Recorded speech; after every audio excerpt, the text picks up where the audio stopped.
Акча. Исегездәме? Без сезнең белән бер уйга кат-кат кайткан сайын, ул көч туплый бара дип сөйләшкән идек.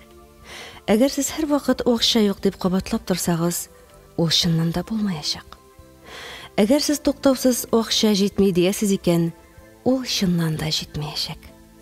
Әгәр сез даими рәвештә үзегезне моңа ышандырып, бу уй формасына тискәре эмоциялар өстәп торасыз икән, алар һәр вакыт була, чөнки акча юклыгы күңелле нәрсә түгел. Сез ул уй формасын үсендерәсез. Ул даими рәвештә көч туплаячак һәм һәр вакыт акча җитмәүчелек белән бәйле тышкы чагылышын алачак. Акчасыз акча җитмәүчелек хисен яратманга гына барлыкка килмәячәк.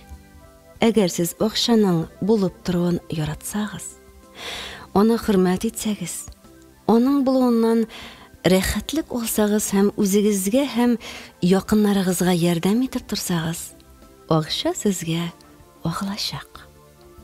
Бер ханым кайчандыр бер вакыт уйламыйча нитмичә генә ниндидер эчке импульска таянып, кесәсеннән акча янчыгын алган да, андагы акчаларны берәм-берәм пөхтәләп тезеп салып куйган. Кадерләрем минем, мин сезне шундый яратам дип кабатлаган үзе. Шуннан соң ди ул аның бер кайчанда акча турында уйлаганы булмаган. Алар һәр вакыт булып торган. Бетеп китсә 5 минуттан аңа онытылып барган бурычларын кайтаралар икән. Ул инженер булып эшләвен дәвам иттергән һәм аның тормыш итү өчен җитәрлек акчасы һәр вакыт булып тора икән. Бер ират акча алган да иптәшенә бурычка бирмәгән. Янәсе, үзенә дә бик кирәк икән. Бер сәгать үтүгә ул бурычка сораган кадәр суммада акчасын югалткан. Бик күп кешеләр ничек инде? Мин акча яратам. Акча булса яхшы ди. Дөрес түгел. Моны сезнең битлегез әйтә дип җавап бирәм мин.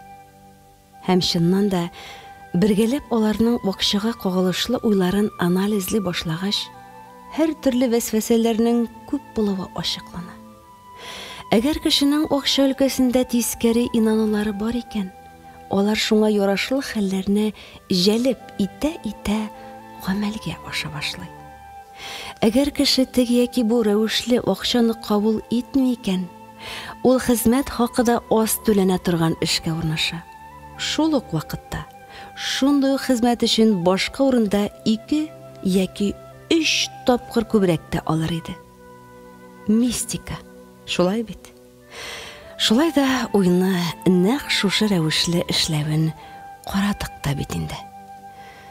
Акча мәсьәләсендә гомумән тормышның теләсә кайсы өлкәсендәге кебек фикерләү рәвешен уңай юнәлешкә кору мөһим. Ә моны эшләү җиңел түгел.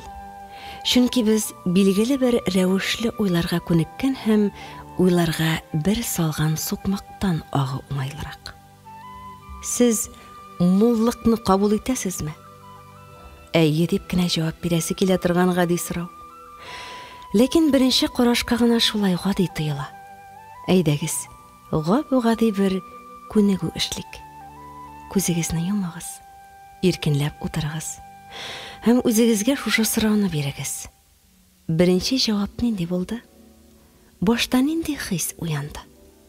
Дөрес, сез муллыкны кабул итмисез.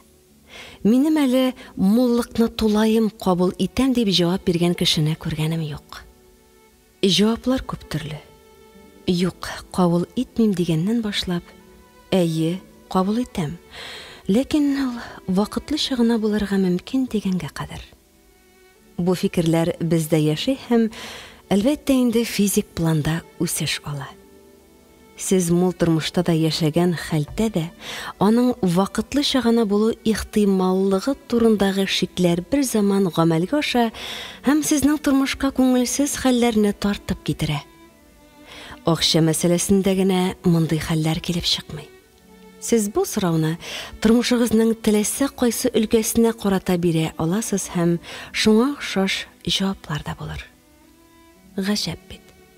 Кешеләр бар кешенә муллыкка омтыла, үзләре аны кабул итми.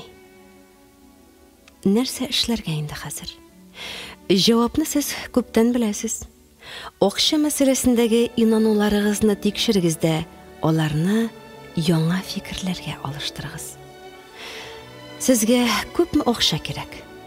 Сез тагын күбрәк булган саң яхшырак диярсез. Яна дөрес әйтмисез. Сез уйларыгыз белән күпме кабул итәргә сәләтле, шуның кадәр кабул итәсез дә. Калганы я югалып кала, я сез аны шундый итеп тотып бетерәсез, соңыннан кая китте ул акча дип аптырап йөрисез. Еш кына шулай була иде дә бит. Үзегез өчен көтмәгәндә ниндидер премия бирсәләр, яки сез инде онытып барган бурычны кайтарсалар. Искә алганыгыз бармы? Сездә күпмедер акча барлыкка килүгә сезнең янда акчага мохтаҗ кешеләр барлыкка килә дә бурычка сырый башлый. Ничек уйлыйсыз? Ни өчен булай килеп чыга? Бу сезгә өйгә эш. Хәзер әйдәгез. Сезгә кирәк булган акчаның суммасын билгеләү буенча бер күнегү эшләп алык. Сез бер ай эчендә эшләп алырга мөмкин булган акча турында сүз бара. Шулай итеп, күзләрегезне йомыгыз һәм иркенләп утырыгыз. Хәзер иштән генә буйга яки аркылыга туры сызык сызыгыз. Ул сызыкка 50 000, 100 000, 150 000 һәм башка саннарны төшерегез. Үзегез теләгән саннарны үзегез теләгән валютада күрсәтегез. Саннарны сезгә кабул итәргә уңайсыз булганчыга кадәр үстерегез. Хәзер аскарак төшегез. Кечерәк санны кабул итү уңайлыракмы? Сез аны кабул итәсезме? Әле генә сез ай дәвамында тормышыгызга кабул итәргә әзер булган сумманы билгеләдегез. Сез аннан да күбрәк акча эшләү өчен нинди генә омтылыш ясасагыз да, шуннан артыгы килмәячәк. Килсә дә, сез аларны бәрәкәтле итеп тотмаячаксыз. Хәтерләсәгез, элек тә шулай була иде бит. Әгәр инде сез ул санны билгели алмадыгыз, яки бик тә зур сумма килеп чыккан икән, димәк, сезнең тормышыгызга ярату һәм игътибар җитми. Һәм сез аларны әйләнә-тирәдә таба алуыгызга ышанмыйсыз. Шуңа сез аларның юклыгын акча яки матди әйберләргә алыштырырга омтыласыз. Ләкин бу аңлавыгызча эшләми. Сез бик күп акчага, күчемсез милеккә, кәттә машинага ия булырга мөмкин. Ләкин бу чын яратуны алыштыра алмый. Әйләнә-тирәгездәге мәхәббәтне күрергә, аны үзегезнең тормышыгыз белән бәйләргә өйрәнегез. Зур сумма. Сез зур суммадагы акчалар белән эшләгәндә килеп чыгарга мөмкин. Эш урыны турында онытырга тырышыгыз һәм түгел, дөрес мәгълүмат алу өчен бу күнегүне тагын бер тапкыр эшләп карагыз. Сез мөгаен күбрәк булган сан яхшырак, азрак булган сан яхшырак кебек уйларның эшләмәвен аңлагансыздыр инде. Әлеге вакытта түгел сумма билгеле. Ул сумманы сез тормышыгызда кулланырга әзер.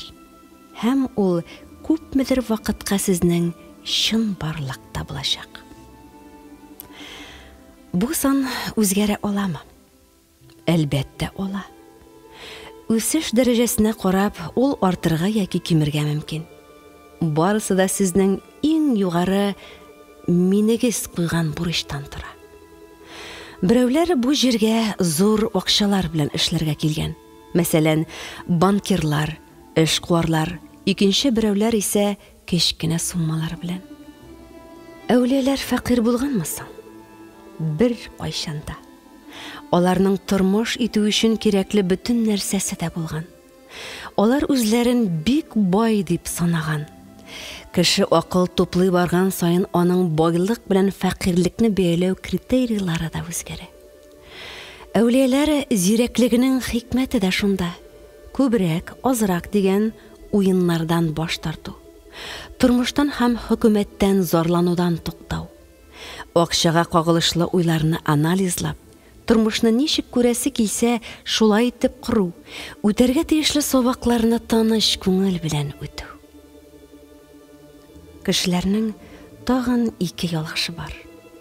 Аерым алганда, акча әйбәт нәрсә һәм акча начар нәрсә дигән ялгышлар ул. Акча яхшы да, начар да нәрсә түгел ул.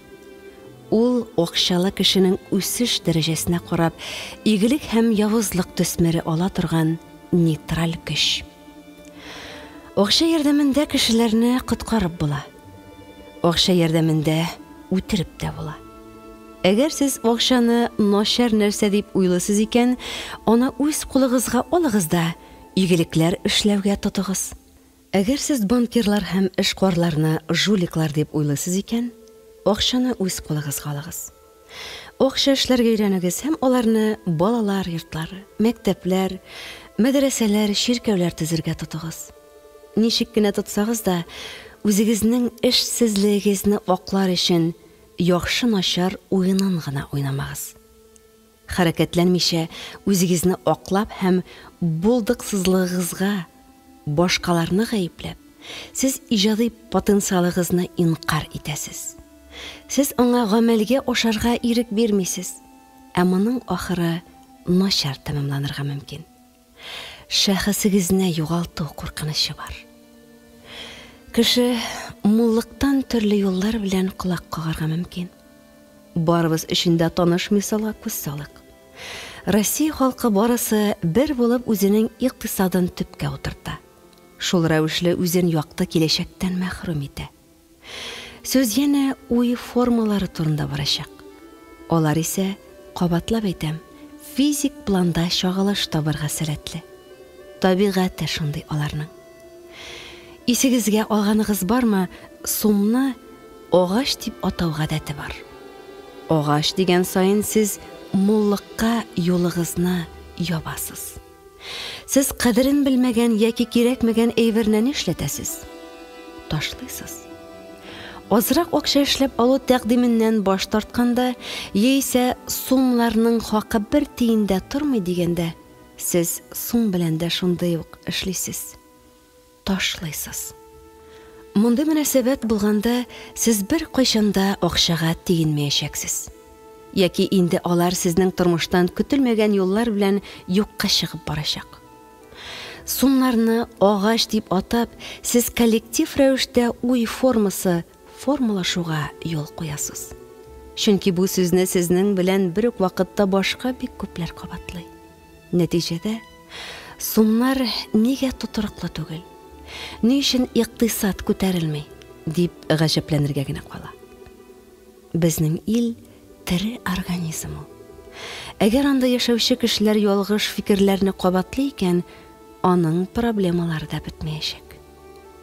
Акча кеше үзе өстендә эшләү өчен уйлап тапкан иң гаҗәеп корал ул. Акча безнең тормышның бөтен өлкәсенә дә кагыла диярлек. Сез һәр минутта аңа бәйле эш йөртәсез. Акча кулланылмый торган берәр өлкәне күз алдына китереп карагыз әле. Бу мөмкин түгел. Акча ярдәмендә кеше рухи югарылыкка күтәрелә ала. Акча ярдәмендә адам баласы үзен упкыннарга атала. Акча белән эш итә башлауга беренче чиратта үзең белән эшләргә кирәк. Акчагыз булган вакытта сез ниләр уйлыйсыз һәм нинди хисләр кичерәсез? Күп булганда, бөтенләй булмаганда. Сезне сатып ала башласалар, сез ниләр уйлыйсыз һәм үзегезне ничек хис итәсез? Сатылганда, сез үзегез берәрсен сатып аласызмы яки сатасызмы? Сезне алдасалар, сез ниләр уйлыйсыз һәм үзегезне ничек хис итәсез? Әгәр сез берәрсен алдасагыз,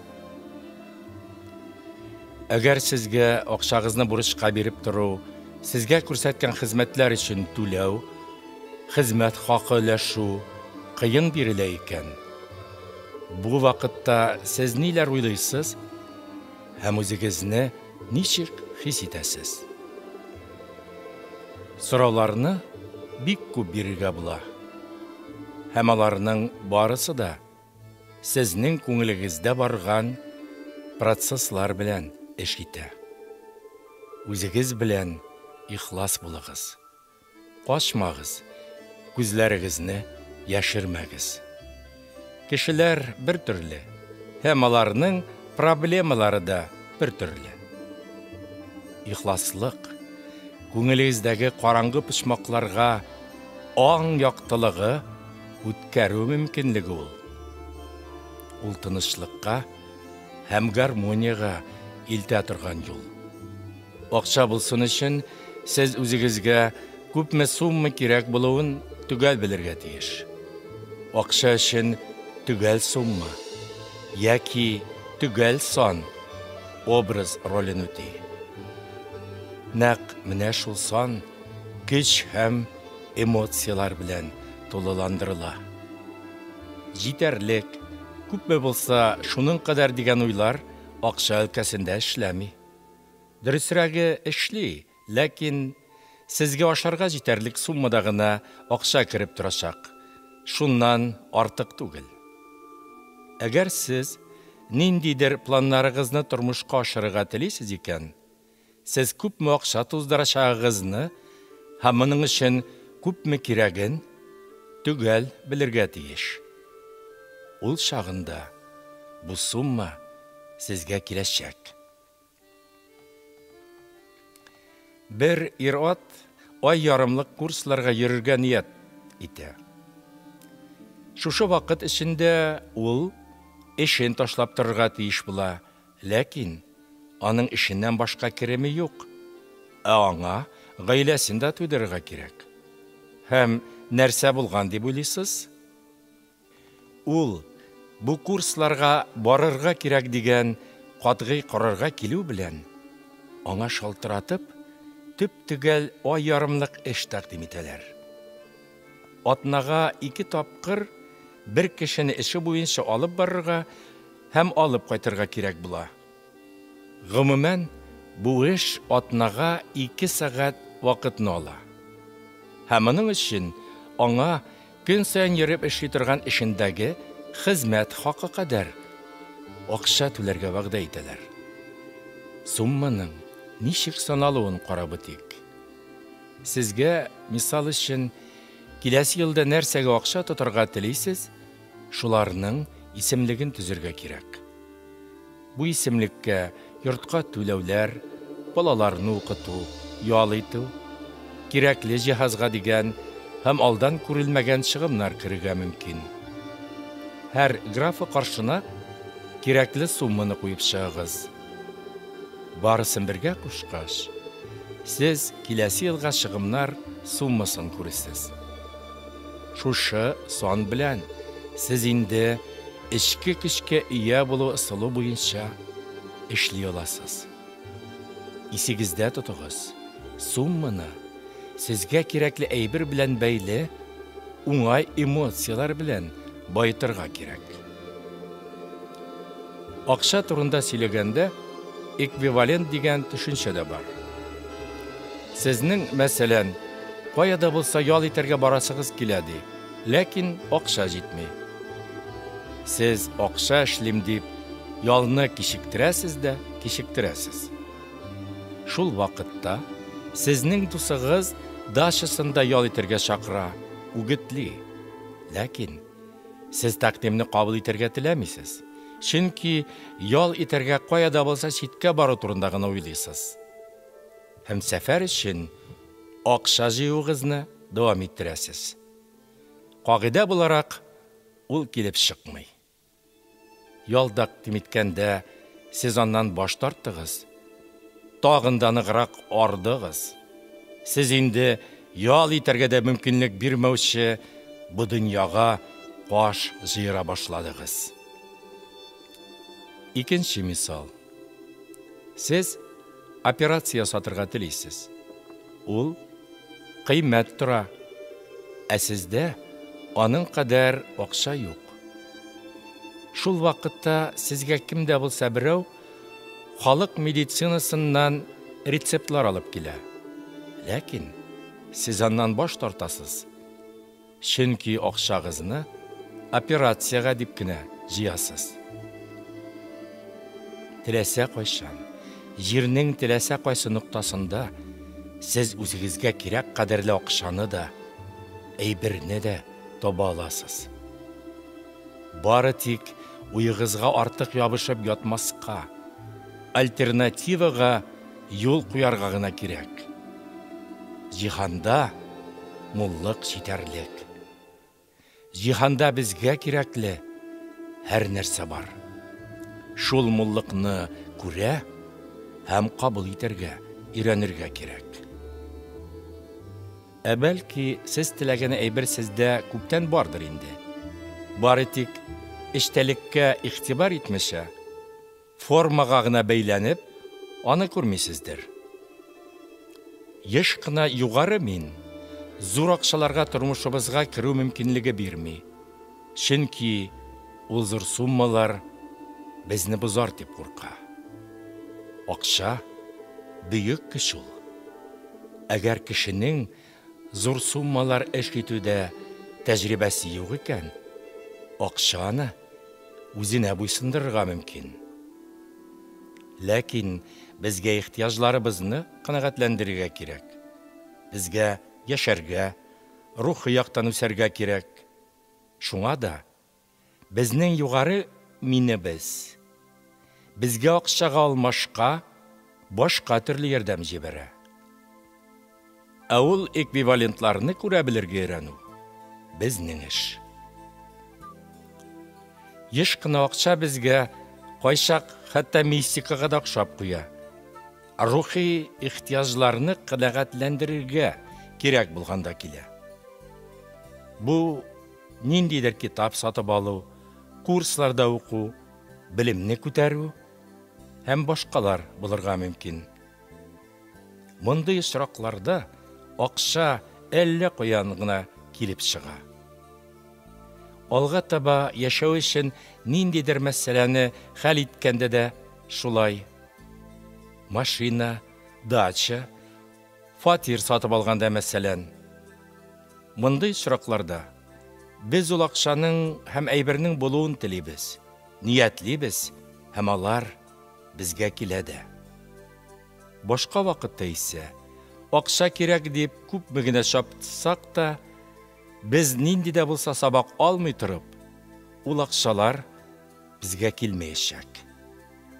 Акча яки нинди дә булса әйбер алу теләге һәм нияте монда иң әһәмиятле рольне уйный.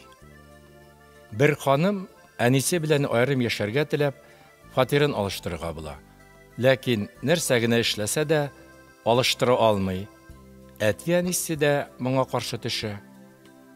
Ул һәр даим үзенә сорау бирә. Фатир алыштырырга нәрсә комачалыйсың?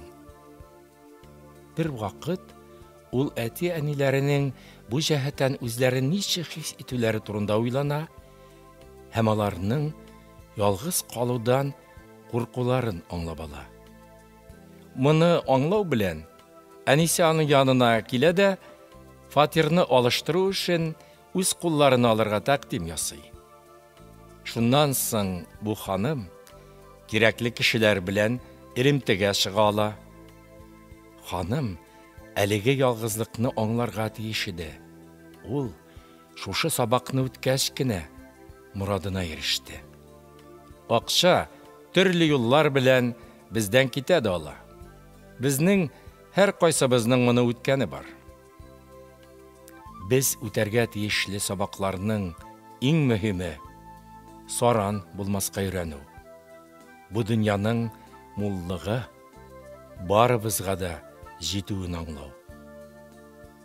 Без башка кешеләргә дә, хәтта көндәшләргә дә муллык теләргә, башкаларның уңышына сөенергә, өйрәнергә тиеш.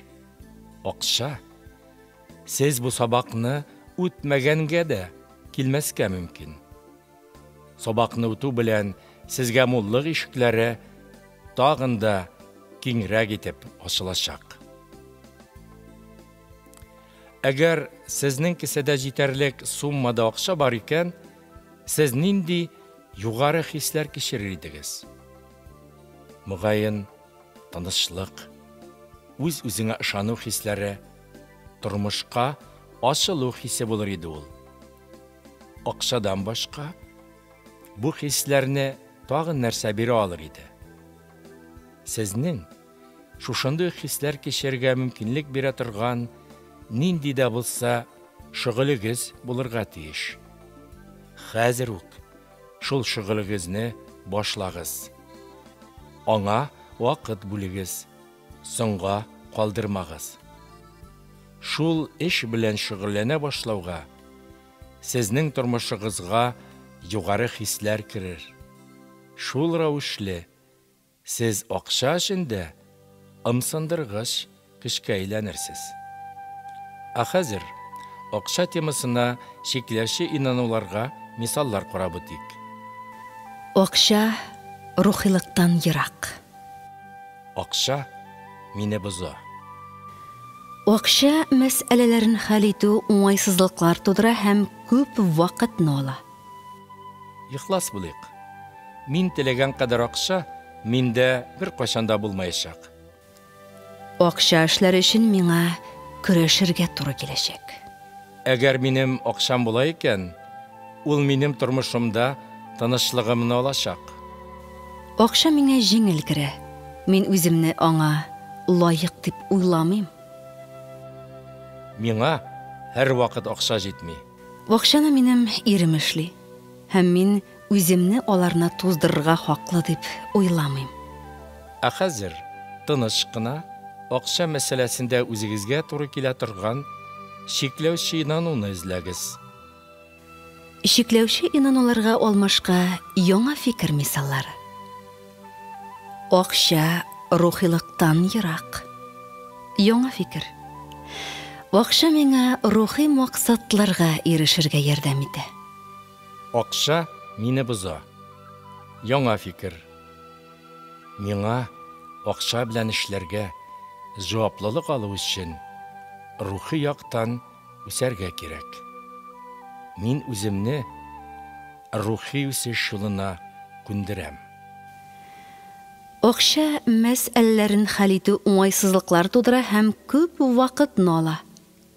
Яңа фикер.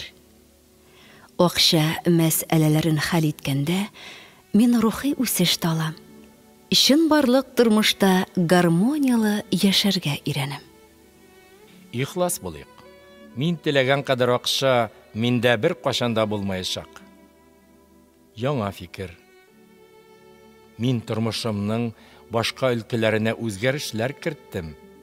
Монда да кертә алам. Акча эшләре өчен миңа көрәшергә туры киләчәк. Яңа фикер. Мин акчага юл бирәм. Алар минем тормышыма җиңел һәм ирекле керә.